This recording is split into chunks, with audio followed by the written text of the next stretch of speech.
दोस्तों, लाइट हमारे जीवन का अभिन्न हिस्सा है। अगर इस ब्रह्मांड में लाइट नहीं होता तो चारों तरफ केवल अंधेरा ही अंधेरा फैला होता। और तो और हमारी आंखें भी किसी चीज को केवल लाइट के वजह से ही देख पाती है, यानी कि बिना लाइट के हम कुछ भी देख नहीं पाते। दोस्तों, लाइट से रिलेटेड आपके कई सवाल हमें अक्सर मिलते रहते हैं और हम उनका जवाब आपको देते रहते हैं। पर कई ऐसे सवाल होते हैं जो काफ़ी कॉमन होते हैं, यानी कि काफ़ी सारे लोग बिल्कुल सेम सवाल बार बार हमसे पूछते रहते हैं। तो हमने सोचा कि कुछ एपिसोड्स के जरिए क्यों ना इन सवालों के उत्तर ही दे दिए जाएं, ताकि इनको देखने के बाद सेम सवाल पूछने की आपको कोई ज़रूरत ही ना पड़े। दोस्तों, आज के इस एपिसोड में हम लाइट से संबंधित दो महत्वपूर्ण सवालों के जवाब देने वाले हैं। पहला सवाल ये है कि स्कूल में हमने पढ़ा था कि P = mv होता है। हम ये भी जानते हैं कि फोटॉन्स का कोई मास नहीं होता, तो इनका मोमेंटम भी जीरो होना चाहिए। पर ऐसा होता नहीं है, यानी कि फोटॉन्स के पास मोमेंटम भी होता है और एनर्जी भी। तो सवाल ये है कि मासलेस होने के बावजूद फोटॉन्स के पास मोमेंटम और एनर्जी कैसे हो सकता है। और दूसरा सवाल ये है कि चाहे रेफरेंस फ्रेम कोई भी हो, लाइट हमेशा केवल लाइट के स्पीड से ही ट्रैवल क्यों करता है। तो बिना वक्त गवाए चलिए शुरू करते हैं आज का ये एपिसोड।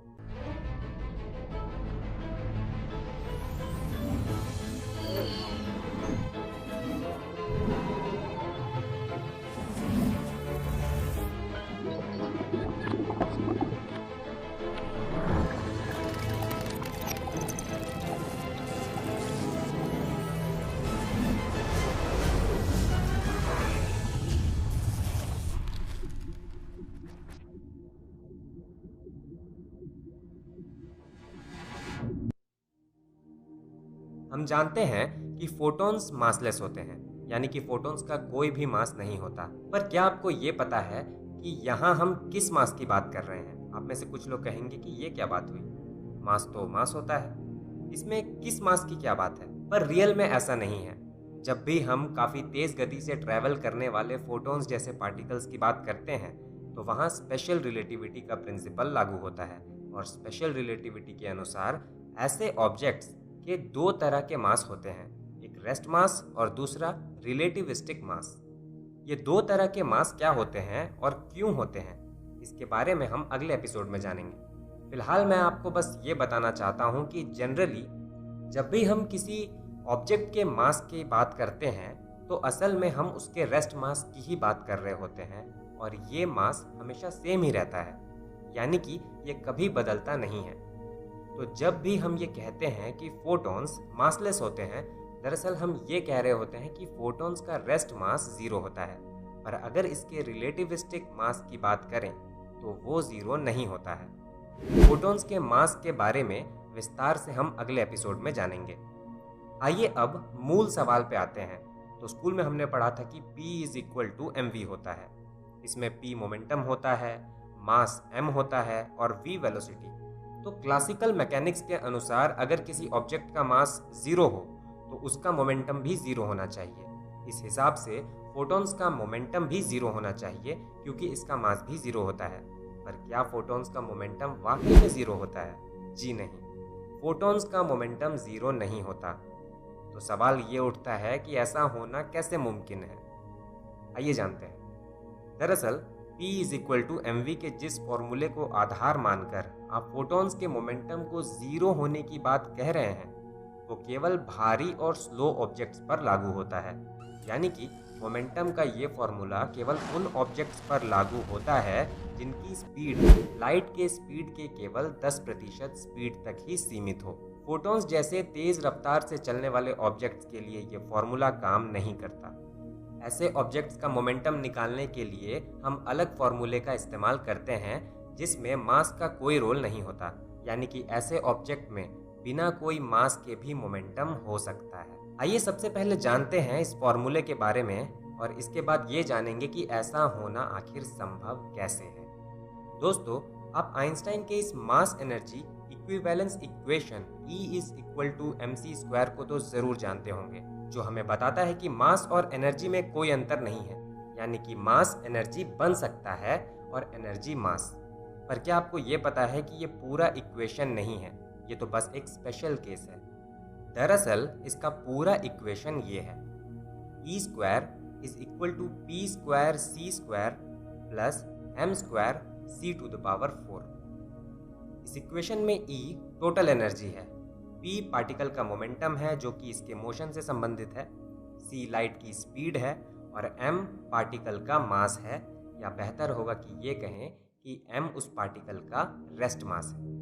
ये इक्वेशन एक पार्टिकल के एनर्जी और मोमेंटम के रिलेटिविस्टिक डेफिनेशन से डेराइव होता है। दोस्तों, मैं इस इक्वेशन को यहाँ डेराइव करके आपका वक्त बर्बाद नहीं करूँगा। अगर आप ये जानना चाहते हैं कि इसे कैसे डेराइव किया गया तो इसका लिंक आपको इस वीडियो के डिस्क्रिप्शन में मिल जाएगा। तो वापस आते हैं इस इक्वेशन पे। ये हमें बताता है कि किसी पार्टिकल का टोटल एनर्जी उसके मास एनर्जी और मोमेंटम एनर्जी का कॉम्बिनेशन होता है। इसका ये मतलब भी हुआ कि किसी पार्टिकल के पास एनर्जी होने के लिए उसमें मास का होना ज़रूरी नहीं है।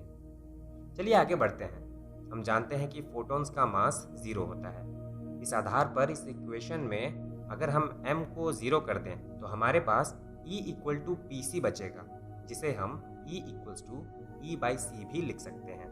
इस इक्वेशन से हमें ये पता चलता है कि फोटॉन्स जैसे पार्टिकल्स में मोमेंटम होने के लिए उसमें मास का होना बिल्कुल भी ज़रूरी नहीं होता। इसलिए फोटॉन्स के पास बिना मास के भी मोमेंटम होता है। इस फॉर्मूले से तो आपने जान लिया कि फोटॉन्स के मासलेस होने के बावजूद उसमें मोमेंटम क्यों होता है, पर केवल इक्वेशन शायद आपको संतुष्ट ना कर पाया हो, तो आइए इसे बिना इक्वेशन के भी समझते हैं। नॉर्मली हम यही जानते हैं कि किसी पार्टिकल में मोमेंटम होने के लिए उसमें मास होना ज़रूरी होता है, पर अगर वो एक वेव है तो मोमेंटम एक्वायर करने के लिए उसे मास की ज़रूरत नहीं होती। एक वेव अपने मोमेंटम को अपने वेविंग मोशन के ज़रिए ट्रांसपोर्ट करता है, न कि मास वाले किसी फिजिकल ऑब्जेक्ट को ट्रांसपोर्ट करके। चूँकि लाइट पार्टिकल के अलावा वेव नेचर भी शो करता है, तो वेव के प्रॉपर्टीज़ को भी फॉलो करता है, इसलिए इसे मोमेंटम एक्वायर करने के लिए मास की ज़रूरत नहीं होती। आइए वेव के इस नेचर को एक साधारण उदाहरण से समझते हैं। मोमेंटम क्या होता है? साधारण भाषा में अगर कहें तो मोमेंटम मोशन में चल रहे किसी ऑब्जेक्ट की डायरेक्शनल प्रॉपर्टी होती है, जो कि हमें बताती है कि जब ये ऑब्जेक्ट किसी दूसरे ऑब्जेक्ट से टकराएगा तो उस ऑब्जेक्ट पर कैसा और कितना प्रभाव पड़ेगा। उदाहरण के तौर पर कोई ऐसा ऑब्जेक्ट जिसका मोमेंटम हाई हो, जैसे कि तेज़ी से चलता हुआ एक ट्रक, और वो रोड पे रखे बैरल से जा टकराए, तो हम देखते हैं कि उन बैरल का कितना बुरा हाल होता है। अब अगर वेव की बात करें तो जैसा कि मैंने पहले ही बताया, इन्हें मोमेंटम एक्वायर करने के लिए मास की ज़रूरत नहीं होती। उदाहरण के लिए एक विशाल वाटर वेव भी जब किसी बैरल से टकराता है तो मोमेंटम के कारण उन बैरल्स को अपने जगह से हिला देता है, और वो भी बिना कोई मास पोजेस किए। आपको कंफ्यूजन ना हो इसलिए बता दूं कि यहाँ पानी का मास ज़रूर होता है, पर इसके वेव का कोई मास नहीं होता। उम्मीद करता हूँ कि अब तक आप ये समझ चुके होंगे कि मासलेस होने के बावजूद भी फोटॉन्स के पास मोमेंटम क्यों होता है। आइए अब चलते हैं दूसरे सवाल पे और जानते हैं उसका उत्तर। तो सवाल ये था कि लाइट हमेशा लाइट के रफ्तार से ही ट्रैवल क्यों करता है। आइए जानते हैं कि ऐसा क्यों होता है। इस वीडियो के शुरू में हमने जिस इक्वेशन की बात की वो था E square is equal to P square C square plus M square C to the power 4। मान लीजिए कि कोई ऑब्जेक्ट है जिसका मास 0 है और वो रेस्ट में भी है। रेस्ट में होने के वजह से उसका मोमेंटम भी 0 हो जाएगा। इस इक्वेशन में मास और मोमेंटम दोनों के वैल्यू अगर हम 0 कर दें तो हमें टोटल एनर्जी भी 0 ही मिलेगा। पर यहाँ हमें एक मज़ेदार सिनेरियो देखने को मिलता है, क्योंकि ऐसा कोई ऑब्जेक्ट एग्जिस्ट कर ही नहीं सकता जिसका मास भी 0 हो और एनर्जी भी। इसलिए इस ब्रह्मांड में कोई भी ऐसा ऑब्जेक्ट अगर एग्जिस्ट करता हो जिसका मास 0 हो तो वो कभी भी रेस्ट पोजीशन में नहीं रह सकता। फोटॉन्स पे भी बिल्कुल यही प्रिंसिपल लागू होता है। इसलिए हम चाहे कोई भी रेफरेंस फ्रेम क्यों न लें, ये कभी भी रेस्ट में नहीं रह सकता। अब अगला सवाल ये उठता है कि अगर ये रेस्ट में नहीं रह सकता तो आखिर ये किस स्पीड से ट्रैवल करेगा। हम जानते हैं कि इस ब्रह्मांड में किसी भी ऑब्जेक्ट की सबसे ज़्यादा स्पीड जो हो सकती है वो होती है c की। किसी भी ऑब्जेक्ट की स्पीड अगर c से कम हुई तो हमेशा ये पॉसिबिलिटी रहेगी कि कोई दूसरा ऑब्जेक्ट भी उस स्पीड को प्राप्त कर ले। अब फोटोन अगर c से कम स्पीड से ट्रैवल करने लगे और उसके साथ भी उसी स्पीड से कोई दूसरा ऑब्जेक्ट भी अगर ट्रैवल कर रहा हो तो उस ऑब्जेक्ट के रेफरेंस फ्रेम से फोटोन रेस्ट पोजीशन में दिखाई देगा। ठीक बिल्कुल वैसे ही जैसे दो गाड़ियां जब सेम स्पीड से चलती हैं तो उन दोनों गाड़ियों पे मौजूद लोगों को दोनों गाड़ियां रुकी हुई जैसी दिखती हैं। पर हमने अभी देखा कि कोई भी ऑब्जेक्ट जिसका कि मास 0 हो वो कभी भी रेस्ट पोजीशन में नहीं हो सकते, चाहे रेफरेंस फ्रेम कोई भी क्यों ना हो।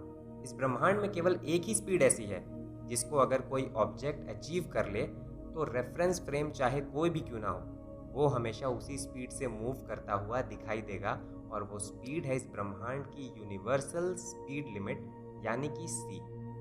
इसलिए लाइट हमेशा इसी रफ्तार से चलती है, और लाइट ही क्यों, कोई भी ऐसा ऑब्जेक्ट जिसका मास 0 हो वो हमेशा इसी स्पीड से चलेगी। आशा करता हूँ कि आपके ये डाउट्स अब तक क्लियर हो चुके होंगे।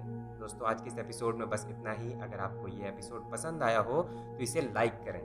अगर आप इस चैनल पर नए हैं तो इसे सब्सक्राइब ज़रूर करें, और हाँ, नोटिफिकेशन बेल को दबाना भी बिल्कुल ना भूलें, वरना हमारे नए वीडियोस आप मिस कर देंगे।